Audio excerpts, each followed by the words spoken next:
The wind was sharp that morning, howling through the dense forest that bordered the small town of Iron Ridge, Oregon. Tucked away in the hills and surrounded by endless trees, it was the kind of place where traditions lingered like the mist that rolled in each dawn. This was where Mason Holt, a rugged man in his late 60s with a beard thick as winter frost, raised his son Daniel. Mason wasn't your average American father. He had Norwegian blood in his veins, proud and ancient, and his roots went all the way back to the Viking Age. His grandfather, Olaf, had once told him that their lineage traced directly to the Sea Kings of Scandinavia. And though Mason lived in the modern world of smartphones and city lights just a few miles away, he clung tightly to the values that had been passed down like sacred scrolls. Daniel was only 12 when his father decided it was time to begin his becoming. That's what Mason called it, the journey of turning a boy into a man, a journey not measured by age, but by character. It all began with a walk into the woods.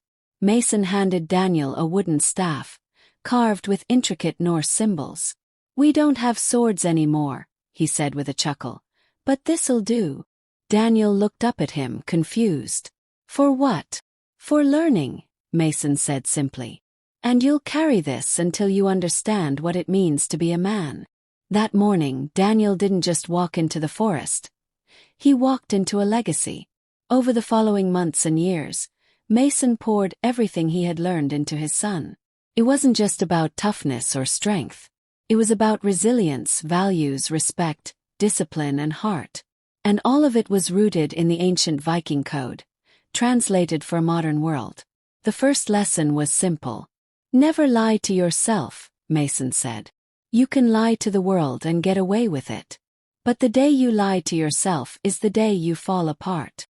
Daniel didn't quite understand it at first, but he saw it in action when he watched a friend cheat during a test and still brag about the grade. That friend spiraled months later, not because of the cheating, but because he started believing he deserved what he hadn't earned. Lesson 2 came when Daniel forgot to feed their dog, Loki. The dog got sick. Mason didn't yell. He just said, "A Viking never neglects what he's sworn to protect." Daniel sat with Loki all night, crying and whispering apologies. That night, he learned the weight of responsibility. Mason taught him to hunt, not for sport but for survival. He said a man should know how to feed himself and others. But the lesson wasn't in the shot. It was in the patience. "Sometimes," Mason told him, "you have to sit in silence for hours before the world gives you what you need." He learned to build a fire in the rain, to fish with a handmade hook, to chop wood without fear, and to cook his own meals. "Depend on others less," Mason often said, "because there may come a day when no one else is around." Mason wasn't a violent man, but he taught Daniel how to fight. Not for aggression but for defense. A Viking stands tall, not because he wants to hurt, but because he refuses to be hurt without reason. He made Daniel take boxing classes, jiu-jitsu, and self-defense courses. "A man's body," he'd say, "is his last shield. Keep it strong." But not all lessons were about strength. One day, Mason brought home a wounded hawk that had crashed into a tree during a storm. He and Daniel nursed it for weeks.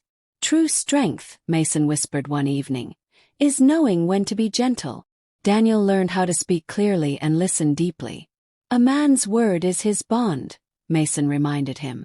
"But his ears tell him who to trust." He taught him that silence could be more powerful than shouting, and that timing a pause in a conversation could win more battles than arguing ever could. He was taught to embrace failure. "Every warrior has scars," Mason told him after Daniel lost his first wrestling match. "But a true warrior never hides them. He studies them." They worked on discipline.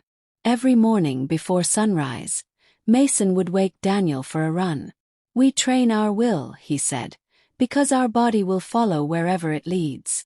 Even when Daniel begged to sleep in, Mason remained firm. A man who bows to comfort will never conquer challenge. Daniel learned humility in the simplest ways.